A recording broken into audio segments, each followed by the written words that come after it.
Britain's railways are 200 years old. Something like that anyway. I don't know much about it, but it formed a thing called Railway 200, which is a few events to celebrate. One of the things that happened was the Inspiration Train, which is an exhibition train that went around the UK in 2025 and a bit of 2026. I decided to go and have a look when it arrived at Paddington on December 13, 2025. The train was sitting at platform 8 when I arrived. I would like to record a shot of it moving, but this train hasn't moved for the last few days and won't be moving until the end of the day or something. Near the buffers was the Class 66 locomotive, and after it was 4 carriages which I believe are Mark III carriages, and after that was a generator coach. There was a headboard on the locomotive, which is nice, and on the platform there were some signs talking about it. It was a Saturday at a London terminal, so it was very busy, and I had to wait in a long queue, but we were eventually inside. The first carriage is all about the past. By the way, there's accessible toilets in every carriage. It takes up a lot of space, and they were also locked. The first thing you see is this thing where you can take a ticket and stamp it. I think I did something wrong. There are some handle things with some of them having a lot of notches and others having less notches. I don't know what this screen is for, but I guess it's cool. I have no idea what this thing is. Great British Failures clock thingy. And some card where you write your first railway memory. Not bad. The second carriage is the Wonder Lab on wheels, which is easily the best carriage. The Heathrow Express can be seen here on platforms 6 and 7. There's a thing here where you have to build a bridge with these blocks. And mine works, but it's a bit ugly. Here's my final design. Further down, you use these foam things to make train wheels and send it down a wiggly track. And I completely failed. It's a lot harder than I thought. Here's my final design, which also didn't work. The next part is really cool.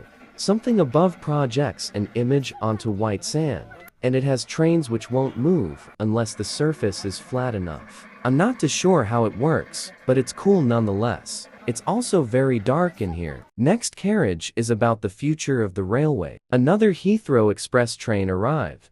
That's nice. There's this tree thing where you balance humans on a tree, and this tunnel boring machine which looks really cool, with buttons to turn the machine on and off and individually control each part. The switch was a bit broken though. There's another game involving balancing things. There's this train which you control using colored blocks. I believe there's something similar in Covent Garden in the Transport Museum. And there was this thing where you have to build a railway, and you get judged by how good it is for the community, environment, and your wallet. I didn't record this very well, but occasionally you had options, such as making a bridge or level crossing. I scored quite low, with it being very bad for cost, a bit bad for the environment, and good for the community, but not excellent. So basically high speed too. There was also this, but I don't know what it is. There is another carriage, but I found it to be quite boring, so I quickly left. I feel like I haven't gone through everything.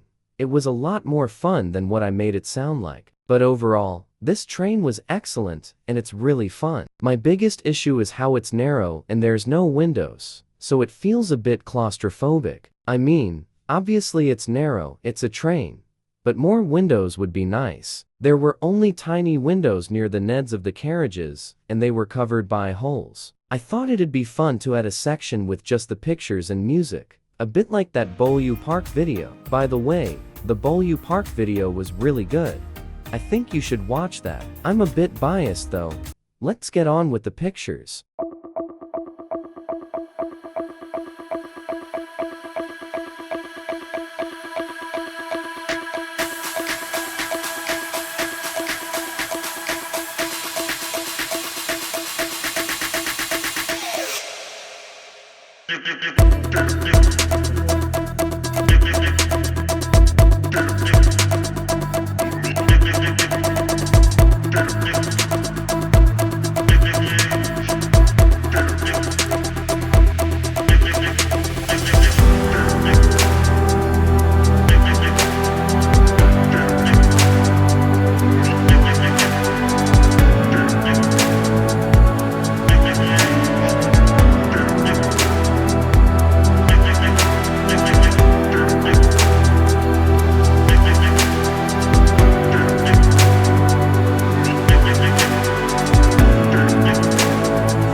Okay, yeah, this was really fun. Thanks. Bye.